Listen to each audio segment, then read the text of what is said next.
Pero me gusta orar antes de estudiar la Santa Biblia.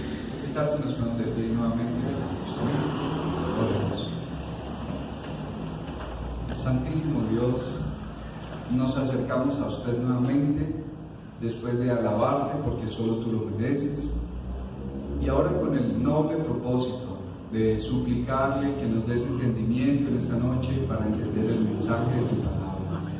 Ilumínanos, Señor Espíritu Santo, líbranos de caer en el error de malinterpretar tu santa palabra y acláranos tu verdad, lo que tú quieres y deseas que entendamos en esta noche. Te lo pedimos en el nombre del Señor Jesucristo. Amén. Pueden sentarse. Bien, mis apreciados hermanos, queridos, hermanas, vamos a dedicar entonces unos minutos para seguir en el estudio que iniciamos ayer. En la noche de ayer estudiamos unas advertencias preliminares del espíritu de profecía con respecto al tema de la nueva luz y la progresión de la verdad. Y estudiamos todo lo que la sierva de Dios, pues por lo menos algunos pasajes relevantes, cómo entender cuando hay un mensaje nuevo para el pueblo de Dios y cómo se prueba la nueva luz. Luego estudiamos el origen y desarrollo del movimiento universalista, la doctrina del universalismo. Fue un tema introductorio. Esta noche vamos a empezar a tratar los fundamentos de esta enseñanza a la luz de la Biblia. Vamos a probarlos con ayuda del Señor. Pero esta noche es fundamental porque hoy básicamente vamos a tocar el meollo del asunto. ¿Dónde es que estuvo la confusión? ¿Dónde está la clave? ¿Dónde fue que se confundieron muchos? Vamos con la ayuda del Señor a estudiar. Entonces el tema de esta noche lleva por título Fundamentos de la Doctrina Universalista. Muy bien, el universalismo pseudo-cristiano. Los promotores de esta posición tratan de presentar una base bíblica para apoyar la esperanza de que todos los hombres serán salvos. Dentro de esta posición existen una infinidad de expresiones, o sea, hay muchas variantes. Algunos sostienen que no hay tal cosa como condenación eterna por el pecado y que todos ascendemos al cielo en el momento de la muerte. Esa es una posición. Otros sienten que inmediato a la muerte debe de haber un periodo de sufrimiento temporario para purificar a los pecadores. Algunos también dicen y sitúan ese sufrimiento, esa prueba temporaria, luego de la resurrección. Interesante todas las posturas. Ciertos individuos y grupos hablan de que todos los hombres serán salvos en el futuro. Otros dicen que son salvos ya, a partir de este momento todos, absolutamente todos. Mire que hay varias posturas. Vamos a mirar qué es lo que pasa. Pero antes de entrar a analizar los pasajes, vamos a mirar unas advertencias que dejó nuestro Señor Jesucristo y el apóstol San Pablo con respecto al estudio de las Escrituras y advirtiéndonos de no equivocarnos en la interpretación, de no ser engañados, incluso nosotros mismos. Saben que uno a veces piensa que otro lo va a engañar, pero uno mismo se puede autoengañar, ¿cierto que sí? Antes, entonces miremos lo que dijo el Señor Jesús, que en el tiempo del fin iba a haber, según Mateo 24:4, respondiendo Jesús les dijo, mirad que nadie os engañe. Y si Jesús dijo que eso iba a ser probable, es porque es verdad. Puede haber mala interpretación y podemos caer en el engaño. El apóstol San Pablo agregó a estas palabras lo que encontramos en segunda carta a los Tesalonicenses, capítulo 2, versículo 3, que dice, nadie os engañe en ninguna manera. ¿Por qué? Porque hay muchas modalidades de engaño, hermanos. Hay muchas modalidades de engaño. Sigue diciendo la Santa Biblia. Pablo fue más allá y explicó algunas maneras de engaño. Miremos algunas. Por ejemplo, Efesios capítulo 5, versículo 6 dice, nadie os engañe con palabras vanas. Este es un tipo de engaño. Palabras como vanas. Porque por estas cosas viene la ira de Dios sobre los hijos de la desobediencia. engaño entonces con palabras vanas. Ahora, Colosenses 2:4 dice: esto os digo para que nadie os engañe con palabras persuasivas. O sea, que puede haber un engaño con palabras vanas, palabras mentirosas. Puede haber un engaño con palabras persuasivas, alguien que sea muy persuasivo, que tenga el don de la influencia. Tremendo, ¿no? Como la Biblia dice: ojo, porque hay varios tipos de engaños. La persuasión. Colosenses 2:8 dice: mirad que nadie os engañe por medio de filosofías y huecas sutilezas basadas en las tradiciones de los hombres, conforme a los elementos del mundo y no según Cristo. Este es otro tipo de engaño, falsas filosofías. Y hay muchas filosofías que surgieron precisamente en el siglo de la luz, en el siglo XVII, que le daban una falsa esperanza al ser humano. Y ahí encontramos todas las que terminan en ismo, ¿no? Materialismo, socialismo, humanismo, donde perfeccionismo, donde le decían al hombre: mire, tenemos la solución para que haya igualdad en el mundo, para que haya paz mundial. Pero el tiempo las ha probado y no han dado resultado. Interesante, filosofía de huecas. La raíz de todos los problemas, ahora miremos esto, teológicos, que se pueden, digamos, basar a partir de que cómo estudian la Biblia, es en la pregunta que le hizo el Señor Jesús a un doctor de la ley. Miren dónde está el problema. ¿Por qué malinterpretamos la Biblia? Esta parte me gusta mucho. Lucas 10:26 dice: ¿qué está escrito en la ley y cómo lees? Ahí está la clave, hermanos. Mira, Jesús le dijo eso. ¿Cómo lees? Ahí está el problema. Mire que mi papá, que descansó en la bienaventurada esperanza el año pasado, me decía: a mí, una cosa es decir ¿qué sos? Y otra es decir ¿qué sos? Interesante, ¿no? ¿Qué sos? ¿Qué sos? ¿O qué sos? ¿Ah? O sea que la Biblia es un libro que tiene unas leyes de interpretación, y cuando no hacemos caso a esas leyes de interpretación, podemos interpretar mal, aunque la Biblia no esté diciendo eso. La pregunta de cómo leemos, eso tiene que... Mire, por eso hay tantas denominaciones, porque unos pastores leen de una manera, una facultad de teología lee de otra manera. Por ejemplo, los adventistas, ¿qué opinamos sobre ese pasaje que dice que su gusano no muere y van a estar ahí sufriendo el tormento eterno? Entonces uno dice: caramba, bueno, porque la mayoría de las iglesias evangélicas protestantes creen en el tormento eterno por los siglos de los siglos de los siglos, sin fin. Eso sería un Dios monstruoso. Entonces la clave aquí es aprender a leer la Biblia, y hay unos principios. Por ejemplo, Martín Lutero en la Reforma propuso varios principios. Voy a mencionar algunos. El principio de toda escritura, o sea, toda la escritura es inspirada por Dios. ¿Sí? Quiere decir que la Biblia no se contradice. Aunque a uno le parezca, es cuestión de estudio, porque la Biblia, mire, fue uno solo el que la inspiró, el Espíritu Santo. Eso dice la Santa Biblia. Toda la escritura es inspirada por Dios. El otro principio es sola escritura.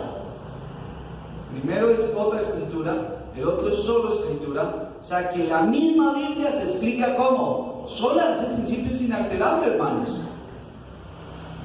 Ella misma se explica, y la Biblia dice un poquitico aquí, un poquitico allá. Lo que pasa es que cuando uno tiene un tema que es de estudio, tiene que estudiar todo lo que la Biblia dice al respecto de ese tema. Por ejemplo, el tema del sábado. Usted tiene que estudiar todo lo que la Biblia dice acerca del reposo del Señor, ¿cierto? El otro principio que dice el señor Martín Lutero, además de que toda la escritura es inspirada por Dios, que la Biblia no se contradice, dice que las cosas espirituales se disciernen espiritualmente. Y este principio lo pasaron por alto los de la alta crítica, porque ellos dijeron: vamos a meter a la Biblia como a un laboratorio, y lo vamos a investigar como un libro más. Mentes seculares, gente erudita en filología, gente erudita en literatura, en la ciencia, de los idiomas antiguos. Dijeron, vamos a escudriñar la Biblia como cualquier otro libro. Y salieron unas herejías impresionantes. Resulta que para entender la Biblia se necesita ser una persona que esté ungida por el Espíritu Santo. Amén. Y por eso es que los adventistas tenemos la buena costumbre de, antes de leer la Biblia, oramos. ¿Ah? El otro principio es que un texto fuera de contexto es un pretexto. O sea, yo no puedo mira, yo pongo este ejemplo siempre. Si usted va pasando por una casa y usted escucha la palabra feo, entonces usted va pasando y dice, me dijeron feo. Eso es sacar de contexto. Usted no sabe, pero si usted acerca, están hablando de un carro o de algo y dijeron que era feo. O sea, algo parecido. Cuando usted aísla un pasaje de la Biblia, sale con alguna cosa herética, sí, que va en contra de toda la Biblia. Entonces aquí la clave es cómo leemos. Ahora, ¿dónde está el problema de los caballeros o del movimiento universalista internacional? Anoche dijimos que esto es un movimiento mundial. Es un movimiento ecuménico también, está recogiendo gente de todas las iglesias. Esto es impresionante. Ahora, el universalismo tiene su problema en cómo lee una palabrita. Oye, y de esa palabra hicieron todo su movimiento, de una palabra, malinterpretaron esa palabra, la sacan de su contexto. ¿Cuál es esa palabra? La palabra todo. Esa es, no más. Ay, qué interesante, ¿no? Y a partir de esa palabra empiezan a edificar toda una doctrina. ¿Por qué? La esperanza de la salvación del universalista parece descansar en la presuposición de que la palabra todos significa todos los seres humanos que viven, que vivieron y vivirán. Miren, ojo ahí, porque aquí es donde vamos a analizar algunos pasajes que la Iglesia Universalista Internacional presenta como base para decir que todos los seres humanos serán salvos, absolutamente todos. ¿Quieren mirar esos pasajes? Arranquemos. Pasaje número 1, Juan 12:32, dice ahí, y yo, está hablando Jesús, si fuera levantado de la tierra, y cada vez que lea la palabra todos voy a hacer un énfasis en el tono y en la fuerza de mi voz, y yo, si fuera levantado de la tierra, a todos atraeré a mí mismo. Entonces el que cree que todos serán salvos dice, ¿a cuántos es que va a traer el Señor? ¿A cuántos? A todos. Interesante, ¿no? Y uno dice, ¿verdad? Pero dice que a todos, ¿no? Otra, 1 Corintios 15:22, esta es muy famosa. Así como en Adán todos mueren, también en Cristo todos serán vivificados. Claro, dicen ellos. Romanos 5:18. Así que como por la transgresión de uno vino la condenación, ¿a cuántos? A todos los hombres. De la misma manera, para la justicia de uno vino a todos los hombres la justificación de vida. Claro, usted me dice, pues obvio, aquí la Biblia está diciendo todo, ¿no? Sigamos leyendo más pasajes. 2 Corintios 5:14. Porque el amor de Cristo nos constriñe, pensando esto, que si uno murió por todos, luego todos murieron. Primera carta de Timoteo 2:4. El cual quiere que todos los hombres sean salvos y vengan al conocimiento de la verdad. Segunda de Pedro 3:9, muy conocido. El Señor no retarda su promesa, según algunos la tienen por tardanza, sino que es paciente para con nosotros, no queriendo que ninguno que perezca, sino que todos procedan al arrepentimiento. Juan 5:28. No os asombréis de esto, porque llegará la hora cuando todos los que están en los sepulcros oirán su voz y resucitarán. Caramba, entonces uno dice, Dios mío, obvio, aquí dice todos, todos. Ahora, ¿habrá otra manera de entender la palabra todos en la Biblia? Vamos a mirar. Vamos a mirar otro grupo de pasajes donde también se dice la palabra todos. Y vamos a comprender esta noche a distinguir cómo se debe aplicar todos de acuerdo al contexto. Miremos por ejemplo este pasaje. Génesis 3:9, dice así la Santa Biblia: todo lo que se mueve y vive será ¿de qué? De alimento. ¿Qué será de alimento? Según este pasaje bíblico. Todo. Buenas noches. Todo lo que, oiga, pero no olviden aquí que el énfasis es la palabra todos. Todo lo que se mueve y vive será ¿qué? Para comer. El alimento, dice la Santa Biblia. Lo mismo que, buenas noches, bienvenidos, Dios les bendiga. Y luego dice, lo mismo que las legumbres y las plantas verdes, os los he dado ¿qué? Todo. Pregunta del millón. Aquí viene la pregunta buena. Si todo es todo y punto, según este pasaje, Dios ordenó comer ¿de qué? De todo. Roedores, reptiles, moluscos, y hasta ordenó y permitió el canibalismo, porque todo lo que se mueve y vive será de alimento, según esta palabra. Ahí dice, todo lo que se mueve y vive será de alimento, hasta personas, según este. O sea, si todo es todo, y yo interpreto así la palabra que todo es absolutamente todo, sin condiciones ni limitaciones, entonces aquí hay que comer de todo lo que se mueve y vive. Otro pasaje.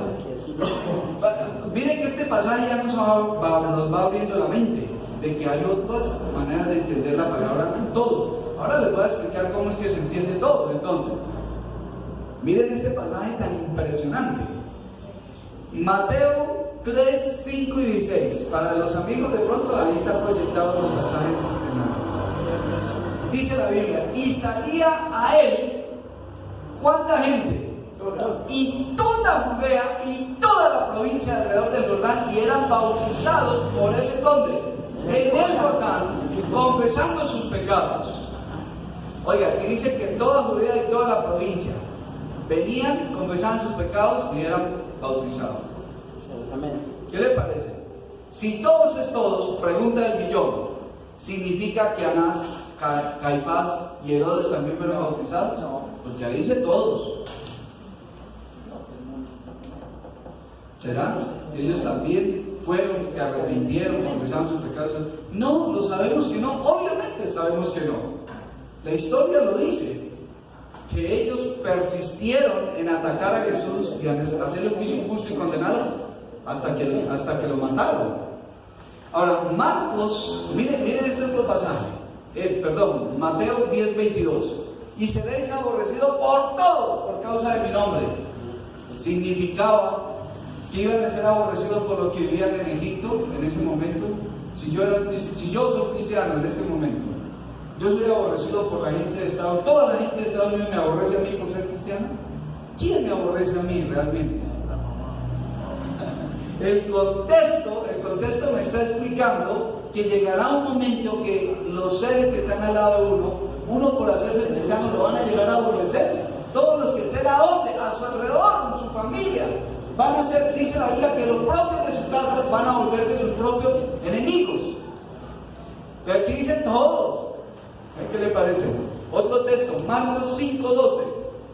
Los endemoniados de Gadara, 2 endemoniados, ¿recuerdan?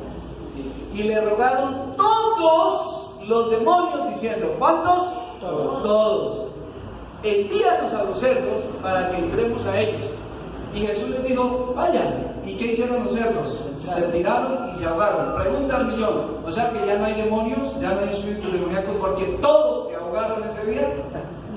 ¿O cuáles todos? Todos los que estaban ahí dentro de los hombres. Gracias, Carlos. Sí nota la palabra todos. Pero miremos más ejemplos. Marcos 1:5. Y salían a él toda la provincia de Judea, y escucha esto, y todos los de Jerusalén eran bautizados en el río Jordán, confesando sus pecados. Vuelvo y pregunto, ¿ahí estaban los que increparon y los verdugos que dieron la orden de matar a Jesús? No, ahí no estaban. Ahí estaba Poncio Pilato, y Poncio Pilato estaba ahí en Jerusalén. Entonces, ¿quién eran esos todos? Miren Juan 3:26. Y vinieron a Juan y le dijeron, de quien tú diste testimonio bautiza, y todos vienen a él. Oigan, tremendo todo. Ahora, estos pasajes prueban más allá de cualquier duda que es imposible suponer que la palabra todos significa automáticamente todos, o sea, todo individuo que ha existido, existe y existirá. Estos pasajes dejan manifiesto que eso es un error, entender la Biblia de esa manera. Ahora, la pregunta del millón es, si Jesús verdaderamente murió por todos, ¿por cuáles todos?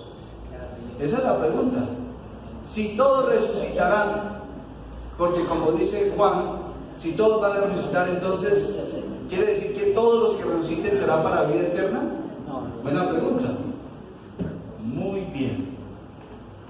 ¿Qué dice la Biblia con respecto a la salvación? ¿Cómo es que se salva un ser humano? Y aquí voy a retomar el tema que prediqué el sábado, que estuve aquí, pero ya de una manera resumida, sucinta y al punto, porque ese tema realmente es el soporte para demostrar que esa palabra, todos tienen condiciones. Pero hagamos un examen más detallado de la palabra todos, ¿les parece bien? Ahora, ¿cuántas palabras se usan en el Nuevo Testamento para la palabra todos, en el griego? Interesante, ¿no? Cuando uno hace un estudio, yo gozo de tener el Nuevo Testamento en griego en mi casa, y uno va y se da cuenta cuando dice todos, ahí hay una palabrita para todos. ¿Sabe cuál es? En griego es paz. Pero de acuerdo al caso en el que esté la oración, siendo nominativo, acusativo, genitivo, cambia la terminación de ese sustantivo. Puede ser pantes, pantos, pero la base, la raíz de esa palabra es paz, y significa todos. ¿Y sabe qué es lo más impresionante? Que cuando uno va y revisa los pasajes, el primer grupo de pasajes donde dice Jesús murió por todos, ¿sabe cuál es la palabra ahí? Paz. ¿Y sabe cuál es la palabra cuando dice y todos salían y eran bautizados? ¿Sabe cuál era? Paz también. Entonces son iguales. Entonces uno dice, bueno, ¿y ahí cómo entiendo? ¿Qué nos ayuda ahí para determinar cómo entender entonces la palabra? Si es la misma. ¿Quién nos da la mano? Ahí es donde viene el principio del contexto. Ahí por el contexto, el estudiante de la Biblia determina ahí si ese todos es sin ninguna restricción o con limitaciones. ¿Qué le parece? Pero es la misma palabra. La palabra en la concordancia griega, Strong, es la letra G, número 3956. Ustedes si tienen el celular, el software, llega y le pone ahí, y ahí le sale al ladito.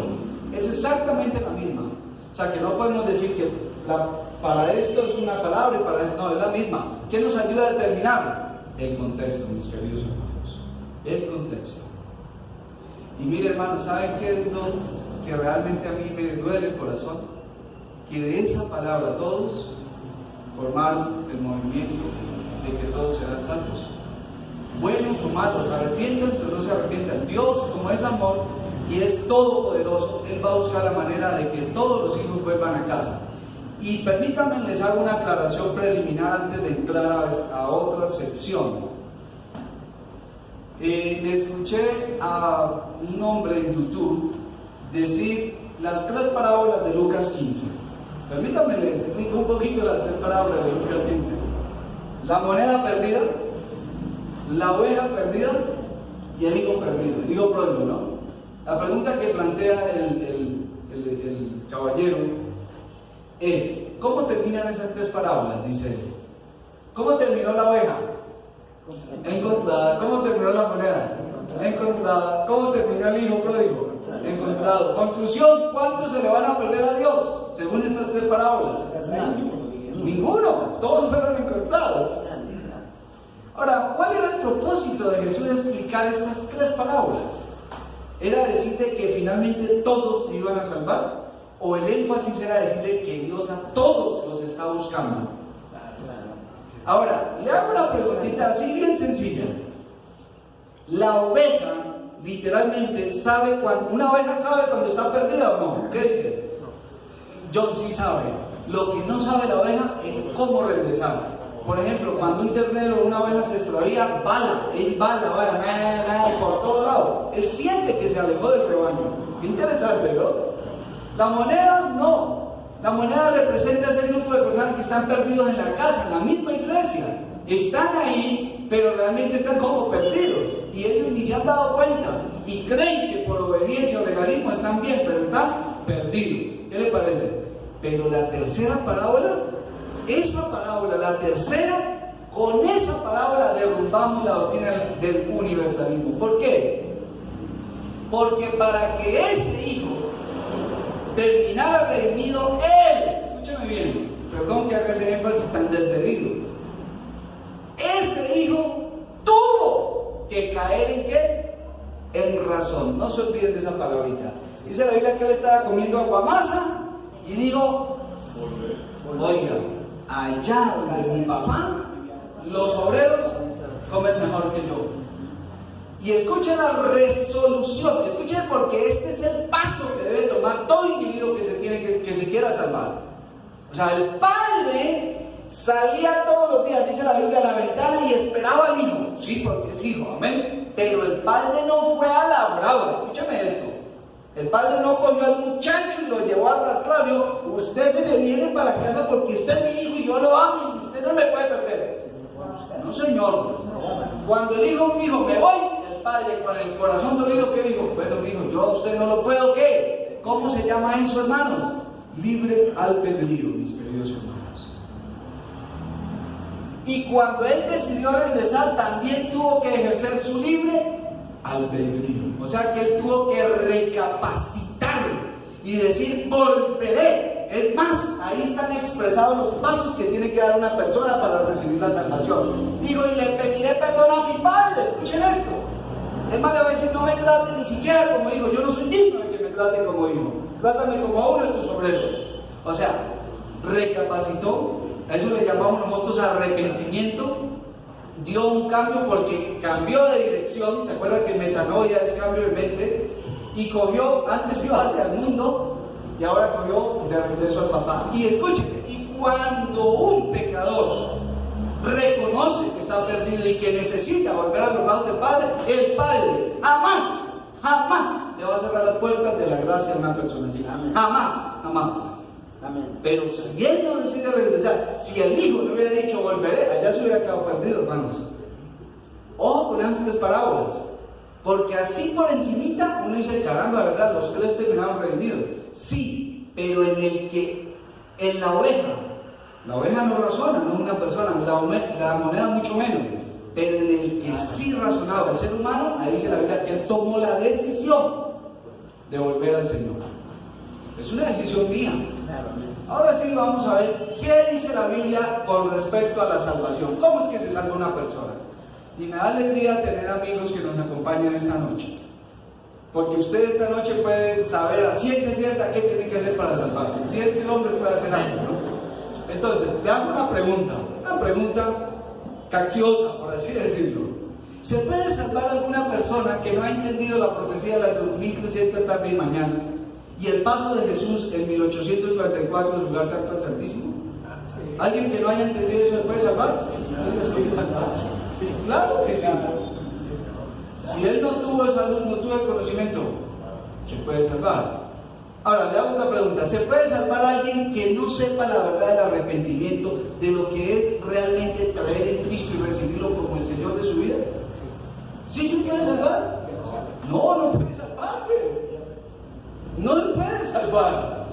O sea, esta es la verdad más esencial de toda la Biblia. Recuerden que Jesús lo dijo. Yo soy el camino, la verdad y la vida. O sea, si tú no vas a Jesús, ¿cómo vas a ir al Padre? Si Él es el que te conduce al Padre. Si no lo conoces, es obvio. La Biblia dice que en ningún otro hay salvación, dice el libro de Hechos, capítulo 16, verso 31, declarando que es necesario creer en quién, en Jesús, hermanos queridos. Ahora, otro ejemplo, bien bueno, interesante. Yo estos días he estado quemándole cabeza, incluso un poco me cuesta trabajo dormir las últimas 2 semanas. Me quedo pensando y me levanto a orar. Y Dios puso en mi mente otro ejemplo que es irrefutable acerca de la salvación. Jesús en la cruz y 4 ladrones. Ojo con eso. ¿Cuál de los 2 ladrones, a cuál de los 2 Jesús dijo, ojo compañero, porque usted va a estar conmigo en el paraíso? Al ladrón. ¿Ambos eran ladrones? ¿Ambos eran malos? ¿Ambos eran pecadores? Sí. ¿Qué marcó la diferencia? Que uno de ellos reconoció que el que estaba ahí era el Hijo de Dios. Amén. Amén. Y el otro más bien hizo burla, oprobio y se mofó de Jesús. Amén. Mire, hermano, ahí están los dos grupos. ¿Y a cuál de los dos Jesús le prometió? Al que lo reconoció. Escúcheme, porque puede ser que alguien no alcance a bautizarse, alguien no alcance a guardar el sábado, alguien no alcance a dar esos frutos, y no reconozca a Jesús y se muera. Si esa persona, aún en su lecho de muerte, hermano, porque ahí viene el misterio, este es el gran amor de Dios, pero sin el lecho de muerte, con corazón sincero, eso lo sabe solo Dios, dice: Señor, perdóname, recibo a Jesús, y cierra los ojos y muere. Yo creo, según la experiencia de los dos ladrones, que esa persona se salva, hermanos. Pero les voy a decir algo: no todos recibimos la salvación de una manera tan dramática. No todos la recibimos cuando ya nos estamos muriendo en los últimos 5 minutos. Y es mucho el riesgo. Claro, obvio, la mayoría de nosotros tenemos tiempo para tomar la decisión sin necesidad de estarnos muriendo. ¿Se da cuenta, hermanos? Pero esto lo digo porque Dios es amor, y ahí es donde uno puede ver esa gracia. Pero el ladrón tuvo que reconocerlo, hermano. El ladrón lo reconoció, no olvidemos eso. Y el otro ladrón dijo: no lo reconoció. Hablemos del plan de salvación. Ya, yo voy a correr aquí. Yo voy a correr. ¿Por qué necesitamos salvación? El pecado nos esclavizó. Eso lo expliqué, y ahí están los textos, Romanos 6, 12 y 6. Yo lo prediqué el sábado que estuve aquí. ¿Recuerdan que leímos pasaje por pasaje? Yo no voy a leer ahora pasaje por pasaje. ¿Por qué necesitamos salvación? Porque la Biblia dice que la paga del pecado es muerte. Romanos 6, 23 y 23. Así es. Estamos condenados, pecadores perdidos. Pero necesitamos que, en donde se enreda la pita. Aquí vuelve y se le enreda la pita a los señores del movimiento universalista. ¿Saben por qué? Oye, hermano, es increíble. Hay una traducción de la Biblia moderna que ellos sacaron y torcieron ese texto. ¿Sabe cómo dice el texto? Para que todos aquellos que en él crean. ¿Cómo dice? La versión de ellos dice: para que todos aquellos. O sea, hacen de la salvación un asunto como grupal. Eso es gravísimo, hermano. Eso es como decir: si yo soy hijo de Julio por ser hijo de él, ahí voy con esa tandada. ¿Cómo estará en el infierno, pastor? No, pues en el infierno está como el Juan 3:16, aquel que está, ahí está en el singular masculino de la tercera persona, está definido. Ahí no hay razón de perderse. En la Biblia en el dice todo aquel. O sea, lo está poniendo de una manera en singular. O sea, es una decisión como personal. Porque si fuera así, entonces uno dice: no, pues entonces Dios salva por familias. No, hermano. Si mi hija está bien en los caminos de Dios y yo me aparto y nos morimos los dos al mismo tiempo, Dios va a salvar a la hija. Porque ella tomó no, que porque era hija o era mi nieta o era mi nieto, entonces yo también lo salvo. Así es mi nieto. Toda la vida me haya dado la espalda y decía a viva voz: no creo en Dios, no quiero nada con Dios, y se murió diciendo eso un día, le dio un infarto.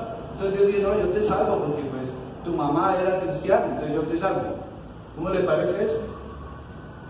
Pero aquí la condición explícita en Juan 3:16 es todo aquel, y aquí viene lo bueno, todo aquel.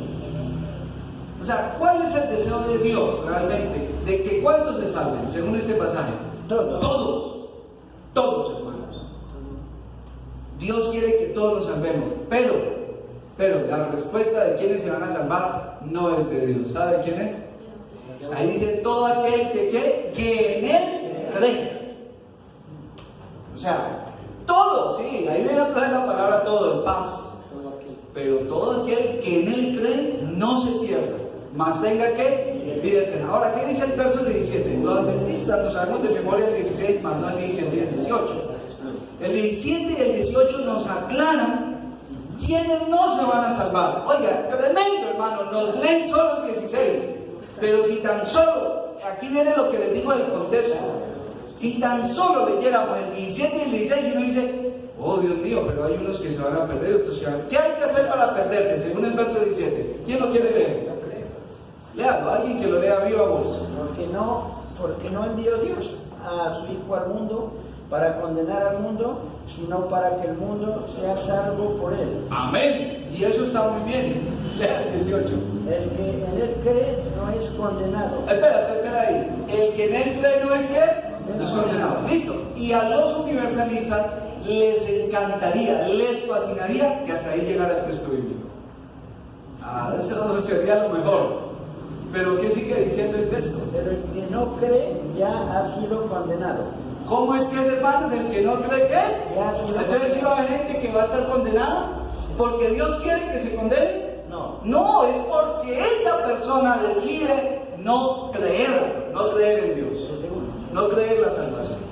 O sea que en últimas, apreciados amigos, salvarse o perderse no es decisión de Dios, hermanos. Es decisión que mía, es mi decisión. Y recuerden que Dios es amor y Dios tiene que respetar mi decisión, porque si no fuera un dictador, fuera alguien que manipula las mentes de sus criaturas, y Dios no es eso. El diablo sí es así, Dios no es así. Oh, bien, quedó claro el asunto entonces sobre a quiénes es que Dios salva, a los que creen, aunque Dios quiere que todos crean. Sigan. La manga es tan linda que explica, léalo, Carlitos. Dice, bueno, a ver, repitámoslo, el que en él cree no es condenado, pero el que no cree ya ha sido condenado, porque no ha creído en el nombre del unigénito Hijo de Dios. ¿Cómo le parece? Por eso es que la Biblia dice, querida Irma, no hay otro nombre dado bajo el cielo a los hombres que pueda ser salvo. Dice, el que no ha creído al nombre del unigénito Hijo. O sea, la clave aquí es creer en ese bendito nombre del unigénito Hijo. Ahora, pasemos, ¿cuáles fueron los requerimientos del plan de la salvación? Así, muy bueno el plan. ¿Y el plan qué exige? Porque los planes también requieren sacrificio, hay costos, hay que asumir, ¿no? Ahora, voy a leer este párrafo tomado del libro Teología Sistemática del pastor y doctor Marcos Tulio Terreros, teólogo colombiano. Dice así, en su libro: cuando el hombre pecó, como consecuencia debía ¿qué? Morir. Pues la paga del pecado es la muerte. Esto puso a Dios en un terrible dilema: amor y justicia. La penalidad por el pecado debía ser pagada. ¿Qué haría Dios para salir de esta encrucijada? Tengo que cumplir mi palabra. Yo les dije que el día que coman van a morir. Pero Dios amaba a Adán y a Eva. Amén. ¿Qué iba a hacer Dios? Alguien debía pagar. Eso dice Hebreos 9:22. Así que Dios mismo asumiría las consecuencias del pecado en la persona de su Hijo Jesús. Amén. ¿Cómo le parece, hermanos? Amén. Y a Jesús nadie lo obligó. Dice una escritora cristiana, Elena Harmon de White, profeta, la consideramos los adventistas. Dice Elena Harmon de White que los ángeles, y aún los ángeles más encumbrados, se ofrecieron, y a ellos no les cabía en la cabeza que su general, que su líder, Jesús de Nazaret, Miguel, viniera a la tierra a morir por el ser humano. Pues eso no cabía en su mente, pero en la mente de un Dios de amor. Y Jesús se ofreció. Jesús no fue que lo obligaron. Dijo, yo voy, y lo redijo. Y miren, mis queridos hermanos, no había más de otra. Gálatas capítulo 3, versículo 13, dice que Jesús llevó la maldición del pecado por amor a nosotros. Jesús se hizo pecado por ti y por mí. ¿Eso no es amor? O sea, en otras palabras, yo voy y saco una nevera a un almacén, pongamos un ejemplo, IBG, y yo me comprometo a pagar unas cuotas, y los primeros meses, pues casi siempre uno paga muy fiel, ¿no? Se espera que así sea, pero luego va acumulando la cuestión, y IBG le manda notificar, que están atrasados, intereses y capital, y uno es estresado, hasta que un día llega IBG a la puerta de su casa, toca y dice, me les llevo la nevera, mis hermanos, porque no pagó su deuda, y esa familia es impotente de pagarla porque está sumergida en deudas o crisis económica y no puede pagar. Pero llega un vecino que está viendo el cuadro, que es movido a misericordia y ve toda la escena y le da pesar y tiene conformita y va y dice, disculpe señores, permítame un momentito, hágame un favor, ¿cuánto debe él? Esto fue lo que hizo Jesús por nosotros. Amén. debe 1 millón. Venga, yo tengo que ir a platicar. Venga, yo le pago. ¿Y usted por qué no? Yo le quiero pagar a mi vecino. Buena persona. Y el vecino sale allá. ¿Cómo? No, vecino, qué pena. No. Es un regalo, recíbalo. Pero ¿qué tal si el vecino se obsesiona, el deudor, y dice, no, es que me da pena, y es que no lo voy a aceptar porque me da pena? ¿Sigue la deuda? La deuda sigue. ¿Qué tiene que decir el pobre endeudado si otro le va a pagar? ¿Qué es lo único que tiene que decir? Gracias. Muchas gracias, que Dios le pague, como dice yo, Fernando, que Dios le pague, dice. Todo el tiempo dice así, que Dios le pague. Hermano, ahí es donde uno dice que la salvación es por gracia. Pero si no quiere recibir el regalo, ¿cómo? ¿Cómo le van a meter la nevera a la fuerza? ¿Cómo, hermano? O sea, no es que no hay razón, hermanos. Y Jesús pagó esa deuda. Jesús recibió la maldición del pecado. Escúcheme bien, Jesús recibió la maldición de la ley. Escúcheme bien, porque la ley dice claramente que el pecado es la transgresión de la ley y la paga del pecado es muerte. Mire qué interesante, como es la justicia de Dios. Ahora, Dios se encarnó para salvarnos, aunque requirió su propia muerte.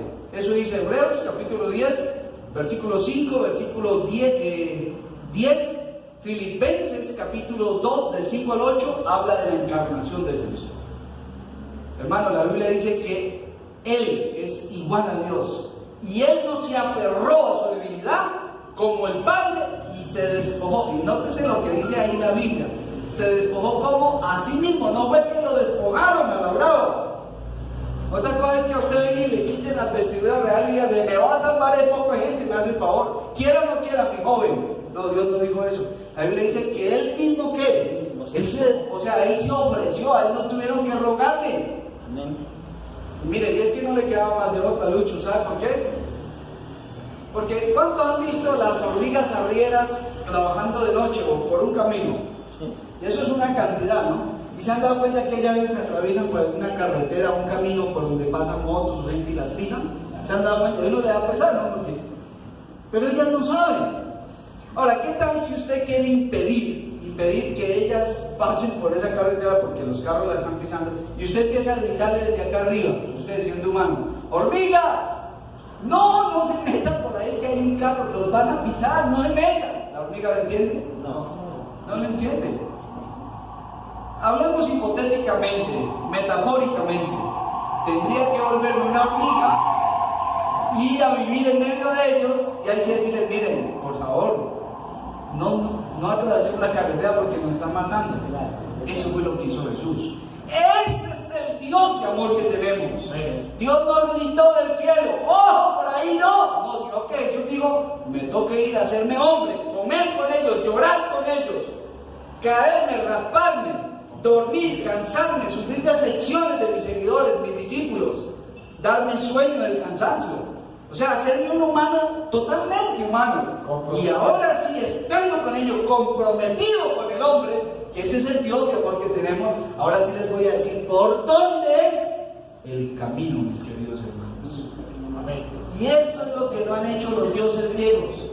Y a mí me gusta hacer énfasis en eso. Que Poseidón, que no sé qué, que la diosa Artemisa, que es la misma Diana, que Zeus, que el Hades, que los dioses de la mitología griega. ¿Cuál de esos dioses vino y se hizo hombre y salvó al hombre? Ninguno, hermanos. ¿El Dios de los cristianos? Sí. Amén, hermanos. Nuestro Dios sí vino. Nuestro Dios sí dejó la gloria, las alabanzas, la santidad inmarcesible del cielo para venir a caminar los desiertos polvorentos, para venir a sudar, para venir a cansarse físicamente, para venir a buscar al que estaba perdido. Amén. Amén.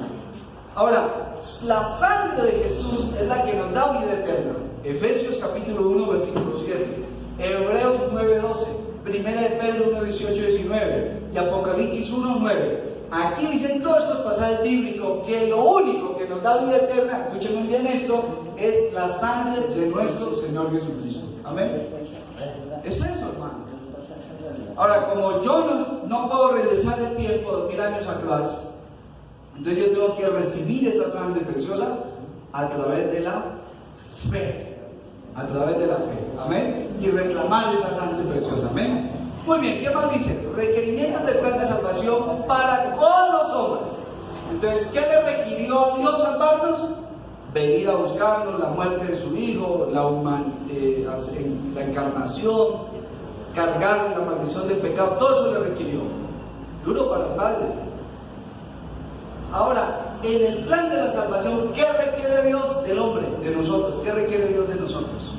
Y yo digo, de una manera, tal vez tenía de humor, siempre digo esto: ¿qué podemos hacer nosotros para salvarnos, de verdad? Realmente, ¿qué podemos hacer? Nada, hermanos. La salvación es por obras. Entonces, la pregunta que ha tenido múltiples respuestas, que está en Hechos 16:30, ¿cuál fue la pregunta que hizo el hombre, el carcelero de Filipos? El hombre hizo la pregunta, digo, ¿qué debo hacer para salvarme? Esa pregunta ha tenido respuestas, ustedes ni yo nos imaginamos cuántas. Y por lo menos a través de la historia hay algunos movimientos que le dieron respuesta. Analicemos algunas respuestas de algunos movimientos. Número 1. El gnosticismo. ¿Qué dice la gnosis? La persona es justificada al saber. Justificación por medio del conocimiento. Ellos hablan mucho del conocimiento, los gnósticos. Misticismo. Aquí yo hice un énfasis, ¿no? En el sermón pasado, el sábado. La persona es justificada al sentir, una experiencia mística. Justificada por los sentimientos. Hay gente que me ha dicho, cuando yo lo sienta, cuando me haga temblar, cuando me tire al piso, ahí sí. No, hermano, esto no es así. Esto no es así. Esto no es una sesión de espiritismo. El Espíritu Santo es un Dios de orden, hermanos. Amén. Amén. El Espíritu Santo no nos va a mover a tirarme al piso y hacer un espectáculo para que la gente crea que ahora sí Dios me está tocando. No, hermanos. El Espíritu Santo nos toca ahora, en este momento, cuando nos acercamos a su palabra, a estudiarla, cuando le pedimos a Él que entre. Amén. Otro sistema que inventaron para salvarse los hombres, legalismo. Las personas justificadas al hacer, justificación por obras. Y yo he explicado eso, ya lo expliqué. Tengo que hacer cosas para salvarme. Y esta, perfeccionismo. La persona es justificada al llegar a ser suficientemente buena. La anterior es hacer obras. Y esta es ser muy bueno, llegar a ser perfecto, pues, en todo sentido, y así Dios me salva. Hay gente que me ha dicho a mí muchas veces, pastor, vea, cuando deje el cigarrillo, entonces yo le entrego mi vida al Señor. Entonces yo le digo a la persona, no, pues ya no le entregues la vida al Señor, porque si tú por tu cuenta puedes vencer tus tendencias malas, entonces ¿para qué vas a Jesús? Vamos a Jesús como estamos. ¿Cómo fue la mujer pecadora a Jesús? Se la llevaron pecando. ¿Cómo fue el paralítico de Betesda, 38 años? Llevado. ¿Cómo fue la mujer de flujo, 14 años? ¿Cómo fueron los endemoniados de Gadara? Ellos dijeron, no, cuando me libere de esto, cuando esté bien vestidito y decente, entonces ahí voy y busco al Señor. Hermano, yo he conocido gente que lleva diciendo eso toda la vida. Y nunca, ¿saben por qué, hermano? Porque nunca por nuestra cuenta seremos lo suficientemente buenos para ahora sí voy al Señor. Entonces yo digo, si ya venciste tus pecados, tus tendencias, ¿para qué vas a Jesús? Si Jesús dice, vení a mí. Los que estén cargados, y esa carga no se refiere solo a carga emocional, se refiere también a carga de pecado. Isaías 1:18 no dice, vení entonces, dice Jehová, y pongámonos a cuenta, y aunque vuestros pecados sean rojos como el carmesí, vendrán a ser como blanca lana. O sea que podemos ir a Jesús siendo malos como estamos. Amén, amén. Tenemos que ir a Él con nuestras luchas, con nuestras debilidades, porque en Él está la fortaleza, no en nosotros. Y el último sistema de salvación se llama justificación. La persona es justificada al creer, justificación por la fe. ¿Cuál es la que creemos los adventistas del séptimo día? Justificación por la fe. El justo vivirá ¿por qué? Por la fe. Y saben, ese versículo que Lutero encontró, saben, cuando Lutero fue a Roma y era un joven bueno, no tan joven, era un monje, estaba pues, muy apasionado con su iglesia católica romana. Dice la historia que ahí en Roma les habían metido la super hiper mega mentira de que las gradas en las que había caminado Jesús cuando subió ante Pilato las habían llevado hasta Roma. ¿Quién sabe cómo las llevaría? Pero dicen que esas gradas las habían llevado. ¿Cómo le parece? Y esas gradas, las personas que iban a Roma pagaban para subir esas gradas. ¿Y saben cómo las subían? De rodillas, mi hermano querido. Y la historia dice que Lutero, pues como buen monje católico, fue y quiso subir las gradas por donde, entre comillas, subió el Señor Jesús. Y cuando él iba a mitad más o menos, miró una viejecita que ya estaba era moribunda, subiendo de rodillas esas gradas. ¿Cómo le parece, hermano? Ese modelo de justificación. Y entonces ahí fue cuando le vino ese texto bíblico a Martín Lutero: el justo vivirá, ¿por qué? Y Lutero dijo: no, yo no sigo subiendo más estas gradas, estamos en un error. Y quiso reformar la iglesia católica y no le creyeron. Le tocó salirse. Así le tocó a Lutero. Ahora, ese texto, el justo vivirá por la fe, se refiere a la salvación. Pero hoy en día están pasando necesidad, no tienen empleo, entonces dice: el justo vivirá por la fe.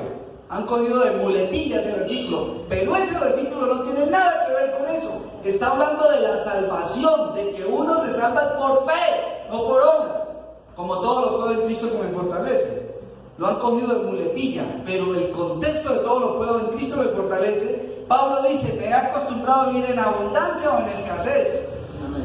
En toda situación, como me toque. Y ahí donde dice: porque todo lo puedo. Pero la gente va a iniciar un trabajo, no, todo lo puede. Se va a casar, todo lo puede en Cristo.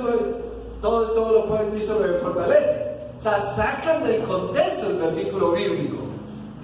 Ahora, esos requerimientos para con el hombre, la Santa Biblia deja bien en claro, de manera enfática, qué el hombre debe hacer. Realmente el hombre no puede hacer nada en accionar, con mano.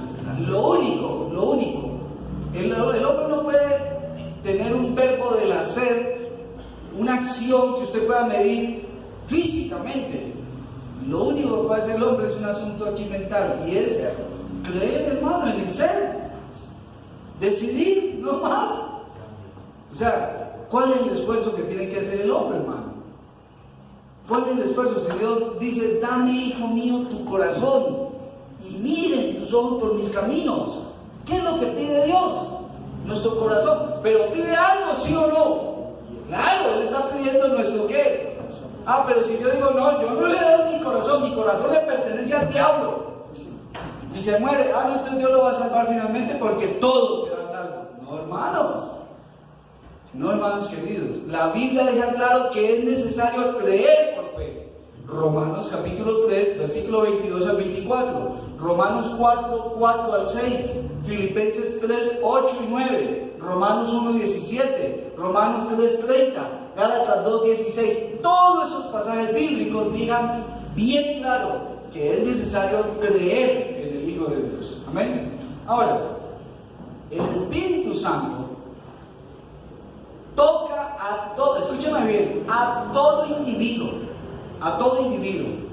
y lo trata de persuadir para que vaya a Jesús. Escuchen esto, hermano.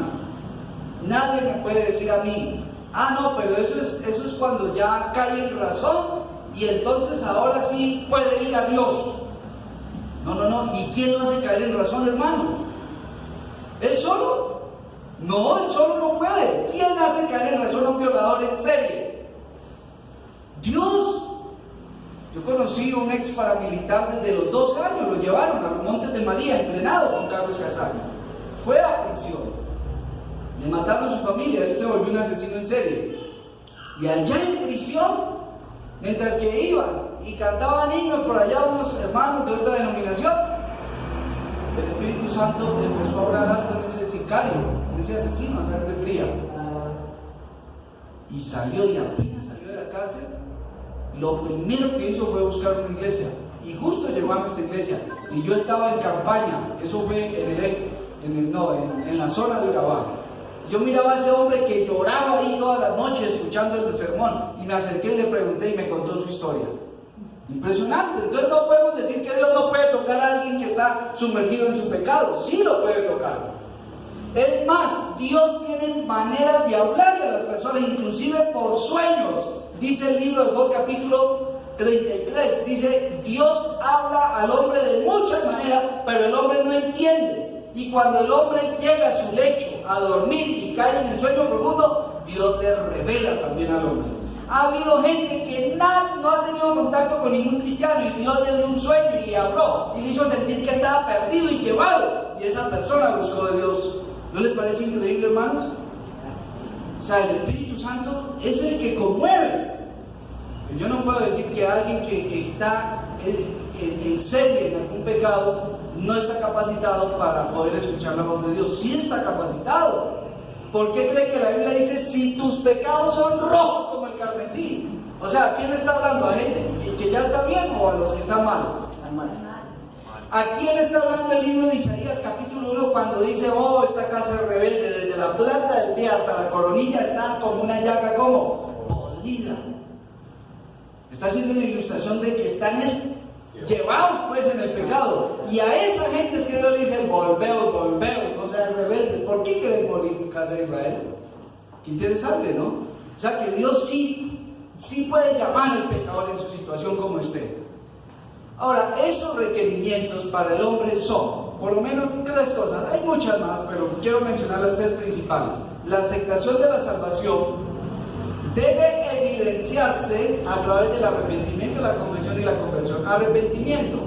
Salmo 51, 2. Ahí está el arrepentimiento del rey David. Ahí está. Mateo 4, 17. Juan Bautista diciéndole a los que iban a escuchar, ¿qué les decía? Arrepentidos. Y mire lo que les decía Juan en la cara: ustedes son una generación de culebras.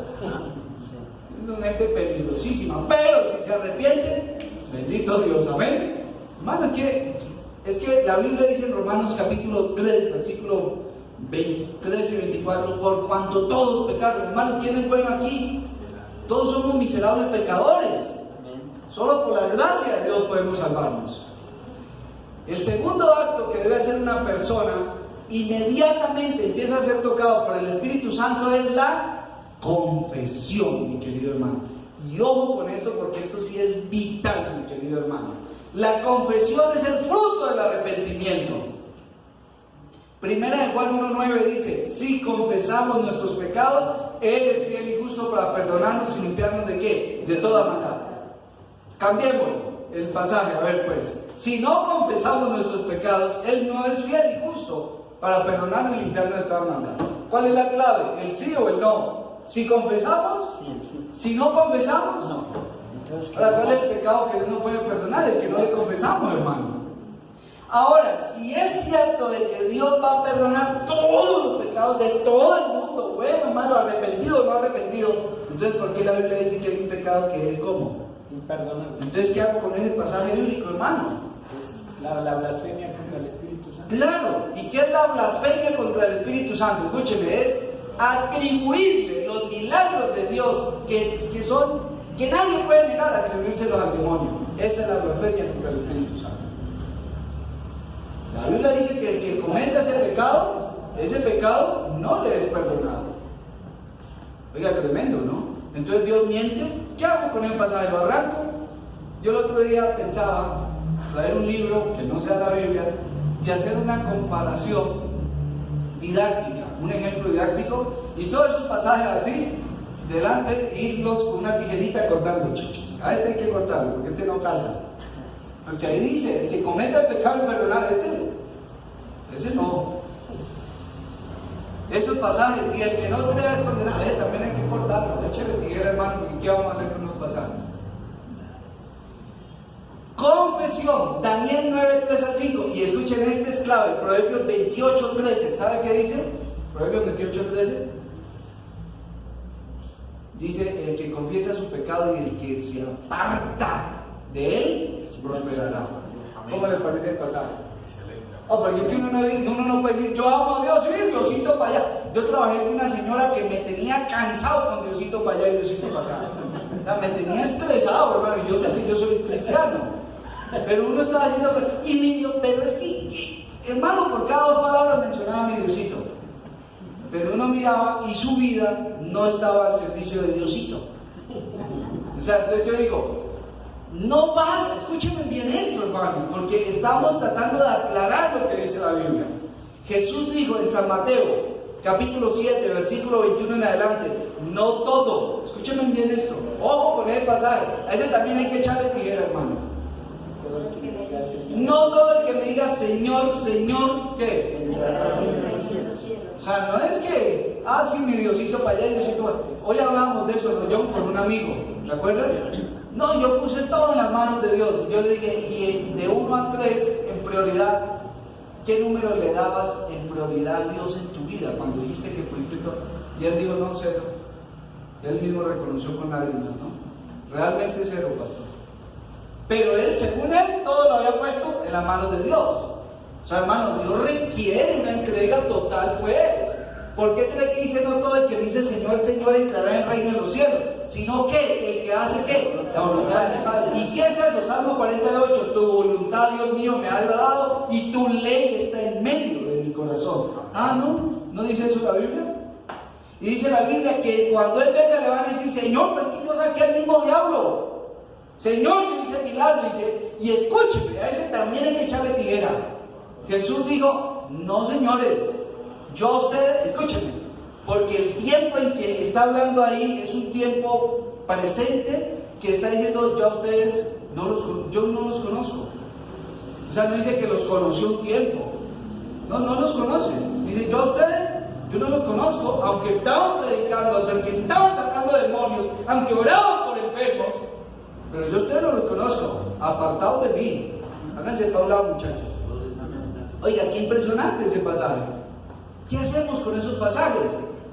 Si Dios finalmente va a salvar a todos como sea, entonces la Biblia sería el libro más contradictorio que se ha escrito. ¿Por qué aquí dice una cosa y acá luego dice otra? Porque es como el que dice, no, Dios, Jesús en las bodas de Canaán hizo vino fermentado. Entonces Dios aquí emborracha un poco de gente y más adelante dice que los borrachos no le dan el reino de los cielos. ¿No les parece injusticia eso? ¿No les parece injusto? O sea, acá les dicen no tomen trago porque no van al cielo, pero yo lo emborracho. ¿Cómo les parece? No, o sea, la Biblia es congruente, la Biblia es un libro que tiene un desarrollo lógico, racional, sistemático y ascendente en su interpretación. Tiene que haber confesión.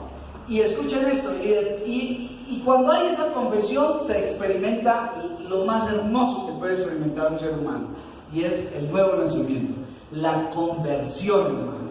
Segunda carta a los Corintios 5:17 dice, el que está en Cristo, nueva criatura es. Y de eso hablábamos hoy con el amigo, ¿no? No es que va a renovar, sino que es nuevo, hermano, nuevo es nuevo. Y la Biblia dice ya, y si alguien los conocía como eran conocidos antes, ya nadie los va a conocer como eran conocidos antes. ¿No les parece lindo, hermano?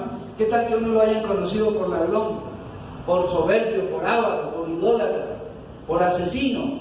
Pero uno va a Jesús, le entrega la vida a Dios, se arrepiente, confiesa, declara que esa sangre me limpia, lo recibe, se bautiza.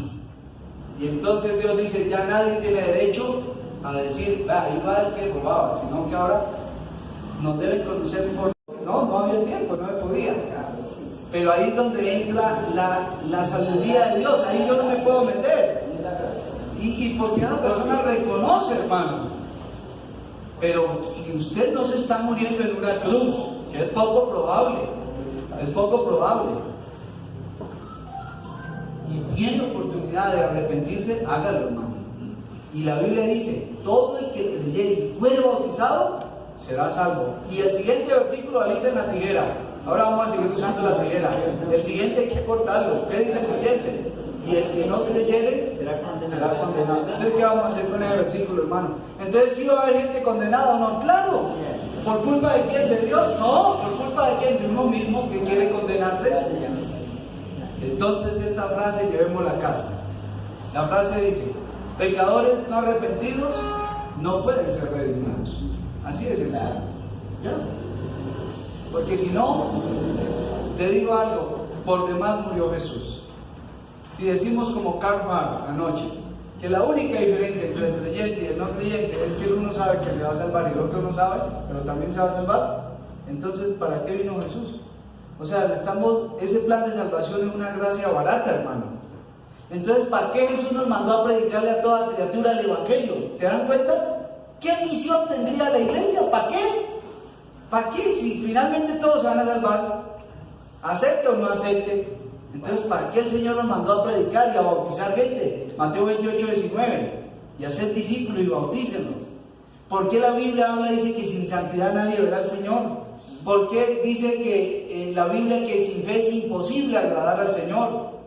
¿Por qué la Biblia tiene todos esos textos? ¿Por qué la Biblia habla de un corazón nuevo? ¿Por qué la Biblia entonces habla de que la persona debe vivir conforme al Evangelio? Dice Efesios capítulo 6, dice, y ya no viváis como los que viven en las tinieblas. Y dice la Biblia, y ya no cometiendo adulterio, y ya dejando las borracheras y las orgías. ¿Por qué Gálatas capítulo 5 dice que ya no debemos vivir en las obras de la carne, y debemos vivir más bien en el Espíritu y sus 9 frutos? Entonces, ¿todo eso para quién es? Si finalmente Dios va a salvar a todos, hasta al ateo más grande que haya dicho, no, yo no creo, y yo le hago la guerra a Dios y a todo el que es cristiano. Y como yo le ponía el ejemplo a un amigo, y si en ese acto muere, diciendo no creo, no creo y no creo, y finalmente en la resurrección, porque todos resucitarán buenos y malos, Dios decide salvarlo. Pregunta, ¿eso no es un Dios arbitrario? ¿Eso no es un Dios arbitrario el que coge a otro por la brava y lo mete? Eso es ser muy arbitrario. Porque él no quería. Claro, pero el tema de mañana, ¿sabe cómo se llama? No me lo pierda. Si usted se iba a perder un tema, era este. El de mañana no me lo puede perder. Se llama la cuestión del libre albedrío y la condenación de los impíos. Mañana a la luz de la Biblia vamos a ver, ¿hay o no hay libre albedrío? ¿Puedo decidir o no puedo decidir? Y vamos a ver qué dice la Biblia con respecto a la condenación de los impíos. Bueno, hermanos, Dios me les bendiga. Vamos a poner de pie y vamos a orar. Amén. Vamos a orar.